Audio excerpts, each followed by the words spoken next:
Intermediate sent up examination 2025 के political science के बिल्कुल ओरिजिनल क्वेश्चन पेपर के ऑब्जेक्टिव का आंसर की देखने वाले हैं। ठीक है, तो चलिए वीडियो को स्टार्ट करते हैं। यदि आप चैनल पर पहली बार हैं तो चैनल को सब्सक्राइब जरूर कर लीजिए और अपने दोस्तों को भी शेयर जरूर कीजिए। चलिए क्वेश्चन को देखते हैं।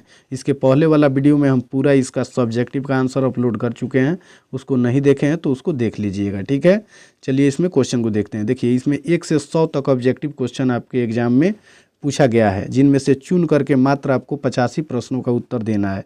तो क्वेश्चन नंबर 1 में हम लोग देखेंगे। देखिए, 1 नंबर क्वेश्चन में दिया हुआ है कि संविधान सभा में रियासतों के सदस्यों की संख्या कितनी थी। तो इसका सही उत्तर ऑप्शन नंबर ए हो जाएगा 93। चलिए फिर दूसरा नंबर क्वेश्चन में दिया हुआ है संविधान सभा में उद्देश्य प्रस्ताव कब प्रस्तुत किया गया। तो इसका सही उत्तर 2 का ऑप्शन नंबर सी हो जाएगा 13 दिसंबर 1946 को। चलिए फिर आगे वाला क्वेश्चन देखेंगे। 3 नंबर क्वेश्चन में दिया हुआ है कि निम्नलिखित में से कौन एक संवैधानिक संस्था नहीं है। तो 3 का सही उत्तर ऑप्शन नंबर डी हो जाएगा नीति आयोग। चौथा नंबर क्वेश्चन में संविधान सभा के पहले अध्यक्ष कौन थे। तो 4 का सही उत्तर ऑप्शन नंबर बी हो जाएगा डॉक्टर राजेंद्र प्रसाद। चलिए फिर आगे वाला क्वेश्चन देखेंगे। 5वां नंबर क्वेश्चन में दिया हुआ है कि भारत की संसद में शामिल है। तो इसका सही उत्तर 5 का ऑप्शन नंबर सी हो जाएगा लोकसभा और राज्यसभा। 6ठा नंबर क्वेश्चन में किसी राज्य के संवैधानिक प्रमुख होते हैं। तो इसका सही उत्तर ऑप्शन नंबर बी हो जाएगा राज्यपाल। चलिए फिर आगे वाला क्वेश्चन नंबर 7 में दिया हुआ है कि प्रधानमंत्री की नियुक्ति कौन करता है। तो 7 का सही उत्तर ऑप्शन नंबर ए हो जाएगा राष्ट्रपति। चलिए फिर आगे वाला क्वेश्चन 8वां नंबर क्वेश्चन में पूछा हुआ है कि स्वतंत्रता के समय भारत में कितनी देशी रियासतें मौजूद थी। तो इसका सही उत्तर 8 का ऑप्शन नंबर सी हो जाएगा 565। 9 नंबर क्वेश्चन में है कि निम्न में से कौन सा शब्द संविधान की मूल प्रस्तावना में शामिल नहीं था। तो इसका सही उत्तर ऑप्शन नंबर हो जाएगा डी। ठीक है, धर्मनिरपेक्षता। चलिए फिर आगे वाला क्वेश्चन नंबर 10 में दिया हुआ है कि पूना पैक्ट संबंधी था। तो इसका सही उत्तर हो जाएगा 10 का ऑप्शन नंबर बी दलित मुद्दे से। चलिए फिर आगे वाला क्वेश्चन देखेंगे। 11 नंबर क्वेश्चन में दिया हुआ है कि निम्नलिखित में से कौन सा अनुच्छेद अल्पसंख्यकों के हितों की सुरक्षा से संबंधित है। तो 11 का सही उत्तर ऑप्शन नंबर डी हो जाएगा अनुच्छेद 29। 12 नंबर क्वेश्चन में मूल संविधान में कितने भाग थे। तो 12 का सही उत्तर ऑप्शन नंबर बी हो जाएगा 22। चलिए फिर आगे वाला क्वेश्चन 13 नंबर क्वेश्चन में डॉक्टर अंबेडकर अध्यक्ष थे। तो इसका सही उत्तर हो जाएगा ऑप्शन नंबर ए प्रारूप समिति के। 14 नंबर क्वेश्चन में है संविधान सभा का प्रथम अधिवेशन कब हुआ था। तो 14 का सही उत्तर हो जाएगा ऑप्शन नंबर बी 9 दिसंबर 1946 को। चलिए फिर आगे वाला क्वेश्चन देखेंगे। 15 नंबर क्वेश्चन में दिया हुआ है भारत में संघात्मक व्यवस्था का विचार कहाँ से लिया गया है। तो 15 का सही उत्तर ऑप्शन नंबर सी हो जाएगा कनाडा से। 16 नंबर क्वेश्चन में विश्व का सबसे पुराना लिखित संविधान किस देश का है। तो 16 का सही उत्तर ऑप्शन नंबर सी हो जाएगा संयुक्त राष्ट्र अमेरिका का। चलिए फिर 17 नंबर क्वेश्चन को देखेंगे। संविधान के किस भाग में राज्य के नीति निर्देशक सिद्धांतों का उल्लेख है। तो 17 का सही उत्तर ऑप्शन नंबर सी हो जाएगा चतुर्थ। 18 नंबर क्वेश्चन में कि निम्न में से कौन मूल अधिकारों की श्रेणी में नहीं आता है। तो 18 का सही उत्तर ऑप्शन नंबर सी हो जाएगा संपत्ति का अधिकार। चलिए फिर आगे वाला क्वेश्चन देखेंगे। आगे वाला 19 नंबर क्वेश्चन में पूछा हुआ है कि मौलिक अधिकारों में संशोधन कौन कर सकता है। तो इसका सही उत्तर ऑप्शन नंबर डी हो जाएगा संसद। 20 नंबर क्वेश्चन में अनुच्छेद 19 में कितने प्रकार की स्वतंत्रताओं का वर्णन किया गया है। तो 20 का सही उत्तर ऑप्शन नंबर ए हो जाएगा 5। चलिए फिर आगे वाला क्वेश्चन देखेंगे। 21 नंबर क्वेश्चन में राज्य के नीति निर्देशक सिद्धांतों की मुख्य सीमा क्या है। तो इसका सही उत्तर ऑप्शन नंबर सी हो जाएगा इन्हें लागू करना राज्य का नैतिक दायित्व है। चलिए फिर 22 नंबर क्वेश्चन को देखेंगे। निम्न में से कौन सा अनुच्छेद जीवन के अधिकार से संबंधित है। तो 22 का सही उत्तर ऑप्शन नंबर सी हो जाएगा अनुच्छेद 21। चलिए फिर 23 नंबर क्वेश्चन में पूछा हुआ है कि सिक्किम भारत का हिस्सा कब बना। तो इसका सही उत्तर हो जाएगा 23 का ऑप्शन नंबर बी 1975 में। 24 नंबर क्वेश्चन में वित्त विधेयक को राज्यसभा कितने दिनों तक रोक सकती है। तो इसका सही उत्तर ऑप्शन नंबर सी हो जाएगा 14 दिनों तक। 25 नंबर क्वेश्चन में है भारत में पहला नगर निगम की स्थापना कब हुई थी। तो इसका सही उत्तर हो जाएगा ऑप्शन नंबर बी 1688 में। चलिए फिर आगे वाला क्वेश्चन देखेंगे।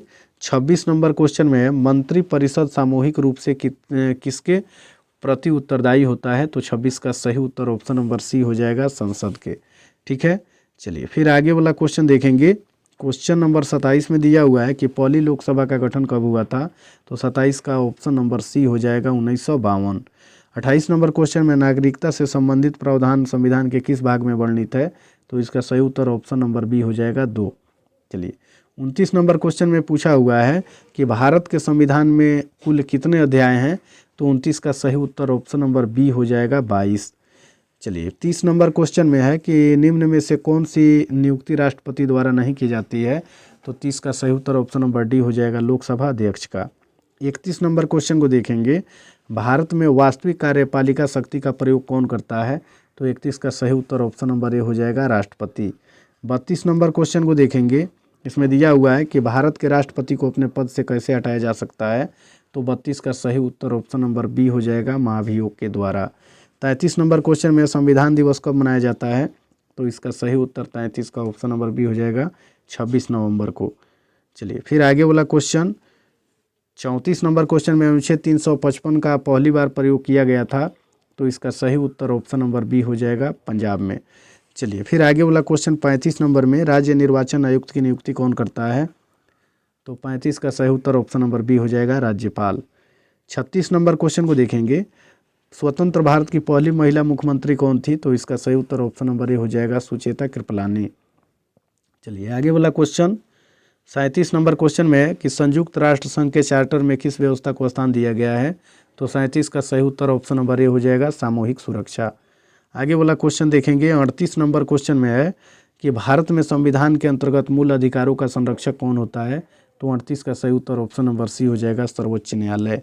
39 नंबर क्वेश्चन में निम्नलिखित में से कौन सा अनुच्छेद कानून के समक्ष समानता से संबंधित है, तो 39 का सही उत्तर ऑप्शन नंबर बी हो जाएगा अनुच्छेद 14 से।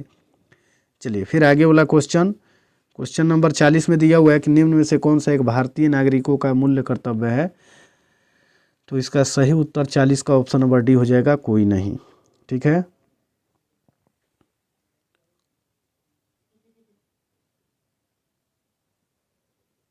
चलिए फिर आगे वाला क्वेश्चन देखेंगे। क्वेश्चन नंबर 41 में देखेंगे कि संविधान का कौन सा भाग कल्याणकारी राज्य के विचार की घोषणा करता है, तो इसका सही उत्तर 41 का ऑप्शन नंबर ए हो जाएगा नीति निर्देशक तत्व। 42 नंबर क्वेश्चन में भारत में अब तक वित्तीय आपातकाल की घोषणा कितनी बार की गई है, तो इसका सही उत्तर हो जाएगा 42 का ऑप्शन नंबर डी कभी नहीं। चलिए फिर आगे वाला क्वेश्चन नंबर 43 में दिया हुआ है राज्यों में राष्ट्रपति शासन अधिकतम कितने समय के लिए लगाया जा सकता है, तो इसका सही उत्तर ऑप्शन नंबर ए हो जाएगा 6 महीने के लिए।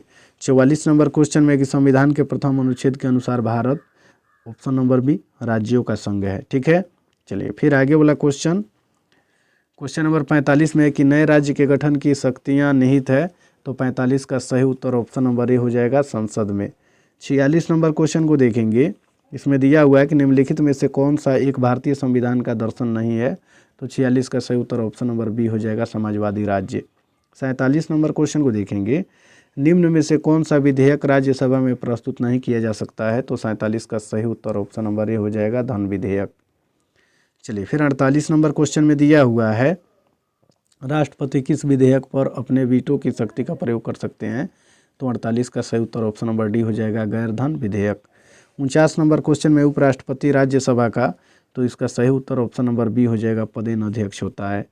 चलिए फिर 50 नंबर क्वेश्चन को देखेंगे, निम्न में से कौन संसद का अंग नहीं है, तो 50 का सही उत्तर ऑप्शन नंबर बी हो जाएगा उपराष्ट्रपति। देख लेते हैं, उसके बाद में इन सभी प्रश्नों का उत्तर हम लोग देखेंगे। देखिए सेट ए का क्वेश्चन पेपर है। ठीक है, खंड ब में आपको लघु उत्तरीय क्वेश्चन देखने को मिलेगा, जिसमें से 1 से 30 तक लघु उत्तरीय प्रश्न रहेगा और इसमें से चुन करके किन्हीं 15 प्रश्नों का उत्तर ही आपको देना है।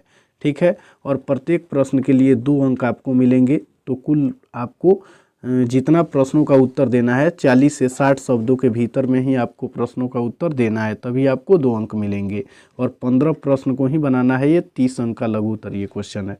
तो पहले हम लोग क्वेश्चन को देख लेते हैं, उसके बाद में इन सभी प्रश्नों का उत्तर हम लोग देखेंगे। देखिए क्वेश्चन नंबर 1 में दिया हुआ है कि द्विसदनीय व्यवस्थापिका से आप क्या समझते हैं। ठीक है, इसका भी उत्तर आपको इसी वीडियो में मिल जाएगा बिल्कुल आसान शब्दों में। और दूसरा नंबर क्वेश्चन में पूछा हुआ है कि शून्यकाल क्या है। चलिए फिर आगे वाला क्वेश्चन देखेंगे, तीसरा नंबर क्वेश्चन में पूछा हुआ है कि अध्यादेश से आप क्या समझते हैं, और चौथा नंबर क्वेश्चन में है कि विपक्षी दलों की दो कार्यों को बताएं। पांचवा नंबर क्वेश्चन में पूछा हुआ है कि भारत की विदेश नीति के दो उद्देश्य बताएं, और छठा नंबर क्वेश्चन में है कि भारत चीन के बीच तनाव के दो कारणों को लिखें। चलिए फिर आगे वाला क्वेश्चन देखेंगे।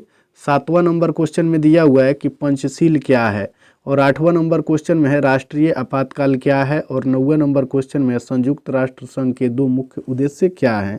इन सभी प्रश्नों को आपको बिल्कुल क्लियर कर लेना है। चलिए फिर आगे वाला क्वेश्चन देखेंगे। 10वां नंबर क्वेश्चन में है कि सुरक्षा परिषद के कोई दो कार्य लिखें, और 11 नंबर क्वेश्चन में है कि 1967 के बाद कांग्रेस के पतन के कारण को बताएं। 12 नंबर क्वेश्चन में पूछा हुआ है कि भारत की विदेश नीति के दो निर्धारक तत्व लिखें, और 13 नंबर क्वेश्चन में तिब्बत संकट क्या है, और 14 नंबर क्वेश्चन में शिमला समझौता क्या है। चलिए फिर आगे वाला क्वेश्चन देखेंगे, और यहाँ कोड आप देख रहे हैं, क्वेश्चन कोड 27005 है, बिल्कुल ओरिजिनल क्वेश्चन पेपर है। चलिए फिर आगे वाला क्वेश्चन देखेंगे। 15 नंबर क्वेश्चन में दिया हुआ है कि एनपीटी क्या है, ठीक है। 16 नंबर क्वेश्चन में है भारत चीन युद्ध का भारत का राजनीति पर दो प्रभाव लिखे, ठीक है। भारत चीन युद्ध का भारत की राजनीति पर दो प्रभाव को लिखना है। 17 नंबर क्वेश्चन में पूछा हुआ है कि कांग्रेस सिंडिकेट से क्या अभिप्राय है, और 18 नंबर क्वेश्चन में है कि हमें संयुक्त राज्य संगठन की आवश्यकता क्यों है, दो कारणों को बताएं। फिर 19 नंबर क्वेश्चन को देखेंगे। 19 नंबर क्वेश्चन में दिया हुआ है कि चुनाव सुधार क्या है, और 20 नंबर क्वेश्चन में है कि पर्यावरणीय मुद्दे पर भारत की चिंताएं बताएं। 21 नंबर क्वेश्चन में है कि भारत ने वैश्वीकरण का रास्ता क्यों चुना, दो कारण बताएं। 22 नंबर क्वेश्चन में राज्य पुनर्गठन आयोग क्या था। फिर 23 नंबर क्वेश्चन को देखेंगे। इसमें दिया हुआ है कि भारत विभाजन के दो परिणाम बताएं, और 24 नंबर क्वेश्चन में गठबंधन की राजनीति क्या है। 25 नंबर क्वेश्चन में आया हुआ है कि गुट निरपेक्ष की राजनीति क्या है। और फिर वहीं 26 नंबर क्वेश्चन में हम लोग देखेंगे। इसमें पूछा हुआ है कि भारत की परमाणु नीति के परिवर्तन के दो कारणों को बताएं, और 27 नंबर क्वेश्चन में भारत की सीबीटी पर हस्ताक्षर नहीं करने के कारण बताएं, और 28 नंबर क्वेश्चन में यूनिसेफ के दो कारणों को लिखें। चलिए फिर आगे वाला क्वेश्चन देखेंगे। 29 नंबर क्वेश्चन में मंडल आयोग की किन्हीं दो सिफारिशों को लिखें, और 30 नंबर क्वेश्चन में 2019 में किन केंद्र शासित प्रदेशों का गठन किया गया था, उनके नाम को भी लिखना है। चलिए फिर ये तो आपका लघुत्तरीय क्वेश्चन रहा। अब दीर्घोत्तरीय क्वेश्चन में हम लोग देखेंगे, ठीक है। देखिए दीर्घोत्तरीय क्वेश्चन में 31 से 38 तक लॉन्ग क्वेश्चन है, दीर्घोत्तरीय क्वेश्चन है, जिसमें से आपको 5 ही प्रश्नों का 5 नहीं 4 ही प्रश्नों का उत्तर देना है, ठीक है। और एक प्रश्न को आपको लिखना है 120 से 140 शब्दों में, और एक क्वेश्चन 5 अंक का है, ठीक है। यहाँ 4 ही क्वेश्चन बनाना है, 20 अंक का ये है। तो 31 नंबर क्वेश्चन में दिया हुआ है कि भारत का चीन के साथ संबंधों का वर्णन करें, और 32 नंबर क्वेश्चन में है कि दक्षिण एशिया में क्षेत्रीय सहयोग की आवश्यकता पर प्रकाश डालें। चलिए फिर आगे वाला क्वेश्चन देखेंगे। 33 नंबर क्वेश्चन में गुट निरपेक्ष आंदोलन की प्रासंगिकता पर प्रकाश डालें, और 34 नंबर क्वेश्चन में राष्ट्रपति की संकटकालीन शक्तियों का वर्णन करें। और फिर 35 नंबर क्वेश्चन में देखेंगे। इसमें दिया हुआ है कि भारत की परमाणु नीति का वर्णन करें। 36 नंबर क्वेश्चन में है किस प्रकार भाषा राजनीतिक विवाद बन गई, स्पष्ट कीजिए। और 37 नंबर क्वेश्चन में है लोकतंत्र में राजनीतिक दलों की भूमिका पर प्रकाश डालें। चलिए फिर आगे वाला क्वेश्चन देखेंगे। 38 नंबर क्वेश्चन में है कि स्थानीय स्वशासन की आवश्यकता पर निबंध लिखें। तो ये दीर्घोत्तरीय क्वेश्चन था। अब हम लोग लघुत्तरीय प्रश्नों से सभी प्रश्नों का उत्तर देखेंगे। देखिए सबसे पहले हम लोग देखेंगे लघुत्तरीय में क्वेश्चन नंबर 1 का उत्तर। इसमें पूछा हुआ था कि द्विसदनीय व्यवस्थापिका से आप क्या समझते हैं, तो इसका उत्तर लिखेंगे हम लोग यहाँ से, ठीक है, कि द्विसदनीय व्यवस्थापिका वह प्रणाली है जिसमें संसद या विधानमंडल दो सदनों से मिलकर बना होता है। द्विसदनीय व्यवस्थापिका वह प्रणाली होती है जिसमें संसद और विधानमंडल, इसी को याद रखना है कि संसद और विधानमंडल दो सदनों से मिलकर जो बना होता है उसे क्या कहते हैं, द्विसदनीय व्यवस्थापिका प्रणाली कहते हैं, ठीक है। यह भारत में यह लोकसभा और राज्यसभा से मिलकर बनती है। यानी जो द्विसदनीय व्यवस्थापिका है भारत में किस किस से मिलकर बनती है, लोकसभा और राज्यसभा से मिलकर बनती है। इसका उद्देश्य कानून निर्माण में संतुलन, गहराई और राज्यों के हितों का समुचित प्रतिनिधित्व सुनिश्चित करना है, ठीक है। चलिए फिर आगे वाला क्वेश्चन देखेंगे। क्वेश्चन नंबर 2 में पूछा हुआ है कि शून्यकाल क्या है, ठीक है। तो इसका उत्तर यहाँ से हम लोग लिखेंगे कि शून्यकाल संसद के कार्य दिवस में प्रश्नकाल समाप्त होने के बाद तुरंत शुरू होने वाला समय होता है। यानी शून्यकाल जो होता है संसद के कार्य दिवस में प्रश्नकाल समाप्त होने के तुरंत बाद शुरू होने वाला जो समय होता है उसे शून्यकाल कहा जाता है। इसमें सदस्य बिना पहले सूचना के जन महत्व के मुद्दों को उठा सकते हैं। ठीक है, इसकी अवधि सामान्यतः 30 मिनट की होती है और यह सरकार को तत्कालिक समस्याओं पर ध्यान दिलाने के लिए अवसर देता है। ठीक है, चलिए फिर आगे वाला क्वेश्चन देखेंगे। तीसरा नंबर क्वेश्चन का आंसर हम लोग देखेंगे। इसमें दिया हुआ है कि अध्यादेश से आप क्या समझते हैं। अध्यादेश से आप क्या समझते हैं, तो इसका उत्तर लिखेंगे कि अध्यादेश वह अस्थायी कानून है जिससे राष्ट्रपति तब जारी करते हैं जब संसद का सत्र नहीं चल रहा होता है और तत्काल कानून बनाने की आवश्यकता होती है। यह संसद द्वारा पारित कानून के समान प्रभावी होता है, लेकिन अगला सत्र शुरू होने पर इसे संसद द्वारा स्वीकृति कराना आवश्यक होता है। ठीक है, अध्यादेश वह अस्थायी कानून होता है जिससे राष्ट्रपति तब जारी करते हैं जब संसद सत्र नहीं चल रहा होता है। इसको आपको याद रखना है। इसको कौन जारी करता है? राष्ट्रपति। और किस अवस्था में जारी, किस समय जारी करते हैं?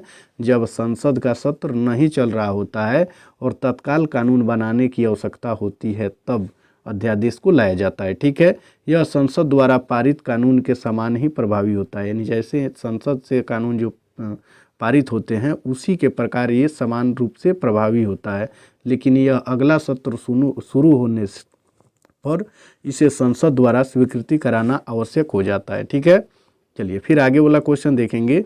चौथा नंबर क्वेश्चन में दिया हुआ है विपक्षी दलों के 2 कार्यों को बताएं।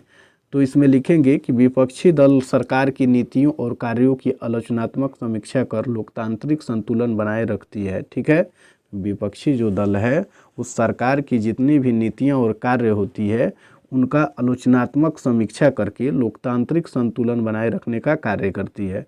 दूसरा में लिखेंगे कि दूसरा कार्य वैकल्पिक नीति प्रस्तुत करना और जनता की समस्याओं को संसद में उठाना होता है। यानी विपक्षी जो दल होते हैं उनका दूसरा कार्य होता है कि वैकल्पिक नीतियों को प्रस्तुत करना होता है और जनता की समस्याओं को संसद में उठाना होता है। यह सरकार को जवाबदेह रखने का महत्वपूर्ण माध्यम है।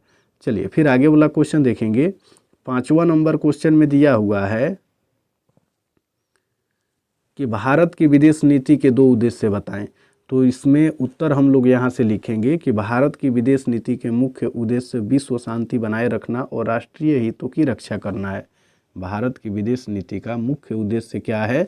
विश्व में शांति को बनाए रखना और राष्ट्र हितों की रक्षा करना। ठीक है, दूसरा उद्देश्य में हम लोग लिखेंगे कि विकासशील देशों के साथ सहयोग बढ़ाना और अंतर्राष्ट्रीय स्तर पर समानता, न्याय और अस्तित्व को प्रोत्साहित करना। ठीक है, चलिए 6ठा नंबर क्वेश्चन में दिया हुआ है भारत चीन के बीच तनाव के 2 कारणों को लिखें।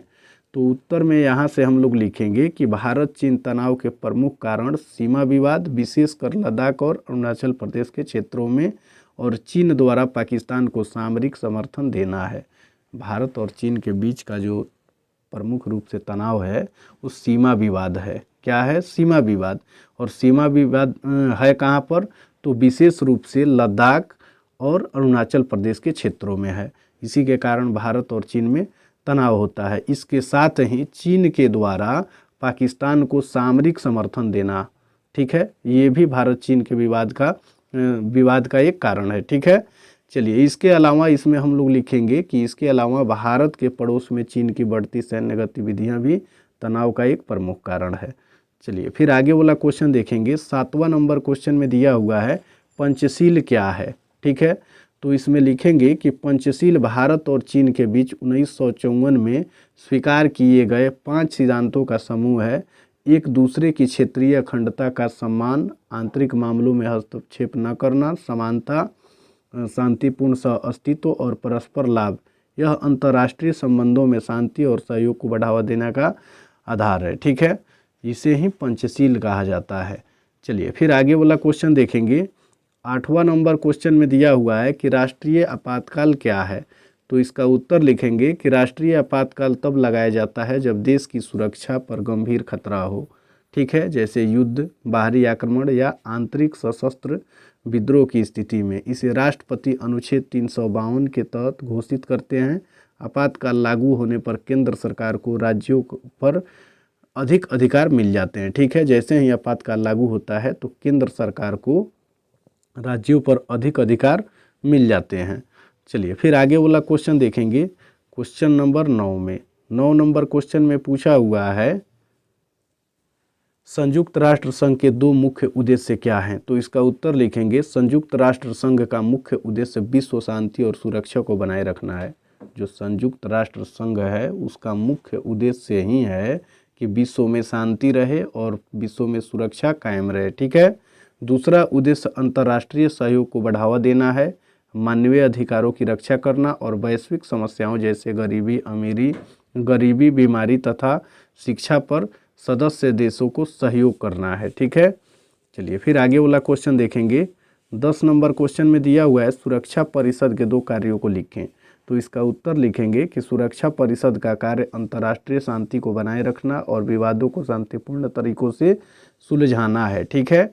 इस सुरक्षा परिषद का जो कार्य है वो अंतर्राष्ट्रीय शांति को बनाए रखना है। ठीक है। और दूसरा विवादों को शांतिपूर्ण तरीके से सुलझाना है। इतना भी आप लिख सकते हैं। फिर इसमें आगे हम लोग लिखेंगे कि दूसरा महत्वपूर्ण कार्य आवश्यक होने पर शांति भंग करने वाले देशों पर प्रतिबंध लगाना या संयुक्त राष्ट्र शांति सेना भेजने का निर्णय लेना। ठीक है। ये सब क्या है? सुरक्षा परिषद के कार्य हैं। चलिए फिर आगे वाला क्वेश्चन देखेंगे। 11 नंबर क्वेश्चन में दिया हुआ है कि 1967 के बाद कांग्रेस के पतन के कारणों को बताएं। तो इसका उत्तर लिखेंगे यहाँ से कांग्रेस के पतन के प्रमुख कारण आंतरिक गुटबाजी और नेतृत्व संघर्ष थे। कांग्रेस के पतन का जो मुख्य कारण था उसमें आंतरिक गुटबाजी और नेतृत्व संघर्ष थे। दूसरा कारण क्षेत्रीय दलों का उदय था। दूसरा कारण क्या था? क्षेत्रीय दलों का उदय था, जिसने कांग्रेस के एकाधिकार को कमजोर किया। आर्थिक समस्याएं, बेरोजगारी और जनता में असंतोष भी इसके पतन के प्रमुख तत्व बने। चलिए फिर आगे वाला 12 नंबर क्वेश्चन में आया हुआ है भारत की विदेश नीति के 2 निर्धारक तत्व लिखें। तो इसका उत्तर हम लोग लिखेंगे कि भारत की विदेश नीति को निर्धारित करने वाले तत्वों में भौगोलिक स्थिति महत्वपूर्ण है, क्योंकि भारत एशिया के केंद्र में स्थित है। दूसरा तत्व राष्ट्रीय हित जैसे कि सुरक्षा, आर्थिक विकास और अंतर्राष्ट्रीय प्रतिष्ठा जो विदेश संबंधों को दिशा देते हैं। ठीक है। चलिए फिर आगे वाला क्वेश्चन नंबर 13 में हम लोग देखेंगे। 13 नंबर क्वेश्चन में दिया हुआ है तिब्बत संकट क्या है। ठीक है। तो इसका आंसर हम लोग लिखेंगे कि तिब्बत संकट 1950 में चीन द्वारा तिब्बत पर कब्जे से उत्पन्न हुआ। जो तिब्बत संकट था वो 1950 में चीन के द्वारा तिब्बत पर कब्जा कर लिया गया। इससे ही तिब्बत संकट उत्पन्न हुआ। दलाई लामा के भारत आने और तिब्बती शरणार्थियों को भारत द्वारा शरण देने से भारत चीन संबंधों में तनाव बढ़ा। यह मुद्दा आज भी दोनों देशों के बीच में अविश्वास का कारण है। ठीक है। चलिए फिर आगे वाला क्वेश्चन देखेंगे। क्वेश्चन नंबर 14 में दिया हुआ है कि शिमला समझौता क्या है। ठीक है। शिमला समझौता क्या है? तो इसका उत्तर यहाँ से लिखेंगे कि 1972 में भारत और पाकिस्तान के बीच में हुआ समझौता, जिसमें दोनों देशों ने विवादों को द्विपक्षीय वार्ता से सुलझाने और नियंत्रण रेखा का सम्मान करने का निर्णय लिया। इसे ही शिमला समझौता के नाम से जाना जाता है। 1972 में भारत और पाकिस्तान के बीच में एक समझौता हुआ, जिसमें यह तय हुआ कि दोनों देश यानी भारत और पाकिस्तान दोनों ने अपने विवादों को द्विपक्षीय वार्ता से सुलझाने और नियंत्रण रेखा का सम्मान करने का निर्णय लिया। इसे ही शिमला समझौता कहा जाता है। चलिए फिर आगे वाला क्वेश्चन देखेंगे 15 नंबर में। इसमें है एनपीटी क्या है। ठीक है। तो एनपीटी का फुल फॉर्म होता है नॉन प्रोलिफरेशन ट्रीटी, यानी परमाणु हथियारों के अप्रसार को रोकने वाला 1968 में बना अंतर्राष्ट्रीय संधि है।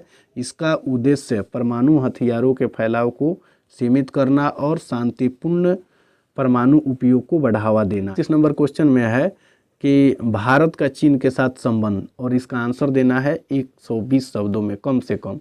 तो इसका उत्तर हम लोग यहाँ से लिखेंगे कि भारत और चीन के संबंध सहयोग और तनाव दोनों से भरे रहे हैं। ठीक है। स्वतंत्रता के बाद पंचशील समझौते के आधार पर मित्रता बढ़ी, लेकिन 1962 के युद्ध ने संबंधों में बड़ी खाई पैदा कर दी, सीमा विवाद अक्साई चीन और अरुणाचल प्रदेश, जो आज भी मुख्य रूप से तनाव का कारण है। 1990 के दशक से दोनों देशों ने वार्ता के द्वारा संबंध सुधारने का प्रयास किया और व्यापार तेजी से बढ़ा, लेकिन 2017 में डोकलाम के विवाद और 2020 में गलवान संघर्ष ने फिर से तनाव बढ़ा दिया। कुल मिलाकर संबंध जटिल हैं और वार्ता ही समाधान का मार्ग है। चलिए फिर आगे वाला क्वेश्चन देखेंगे। 32 नंबर क्वेश्चन में दिया हुआ है कि दक्षिण एशिया के क्षेत्र में सहयोग की आवश्यकता। तो इसका उत्तर हम लोग लिखेंगे कि दक्षिण एशिया में गरीबी, आतंकवाद, जल विवाद और सीमित व्यापार जैसी समस्याएं देशों को सहयोग के लिए मजबूर करती है। उसके बाद में लिखेंगे कि सार्क जैसे संगठन देश क्षेत्र में शांति, विकास, व्यापार, स्वास्थ्य और शिक्षा सुधार के लिए आवश्यक हैं। प्राकृतिक आपदाओं और जलवायु परिवर्तन से निपटने के लिए सामूहिक प्रयास जरूरी हैं। क्षेत्रीय सहयोग से विश्वास बढ़ता है और विकास की गति तेज होती है। चलिए फिर आगे वाला क्वेश्चन हम लोग देखेंगे। 33 नंबर क्वेश्चन में है गुट निरपेक्ष आंदोलन की प्रासंगिकता। तो इसका उत्तर हम लोग लिखेंगे कि गुट निरपेक्ष आंदोलन की प्रासंगिकता का उद्देश्य किसी भी शक्ति गुट का हिस्सा न बनकर स्वतंत्र विदेश नीति को अपनाना है। शीत युद्ध के बाद भी यह प्रासंगिक है, क्योंकि दुनिया में असमानता, आर्थिक संकट, आतंकवाद और पर्यावरण जैसी अनेक समस्याएं बनी हुई है। ठीक है। उसके बाद में इसमें हम लोग लिखेंगे कि नाम विकासशील देशों को एक साझा मंच देता है जहां वे अपनी समस्याएं उठा सकते हैं और अंतर्राष्ट्रीय शांति व सहयोग को बढ़ावा दे सकते हैं। चलिए फिर 34 नंबर क्वेश्चन में हम लोग देखेंगे राष्ट्रपति की संकटकालीन शक्तियाँ। तो इसका उत्तर लिखेंगे कि भारतीय संविधान राष्ट्रपति को 3 प्रकार की संकटकालीन शक्तियाँ देता है। पहला नंबर में हम लोग लिखेंगे राष्ट्रीय आपातकालीन, युद्ध, बाहरी आक्रमण या सशस्त्र विद्रोह की स्थिति में, और दूसरा पॉइंट में लिखेंगे राज्य आपातकाल, यानी जब किसी राज्य में संवैधानिक व्यवस्था विफल हो जाए तब। और फिर तीसरा पॉइंट में हम लोग लिखेंगे वित्तीय आपातकाल, जब देश की वित्तीय स्थिरता खतरे में हो, और इन स्थितियों में राष्ट्रपति के अधिकार काफ़ी बढ़ जाते हैं। ठीक है।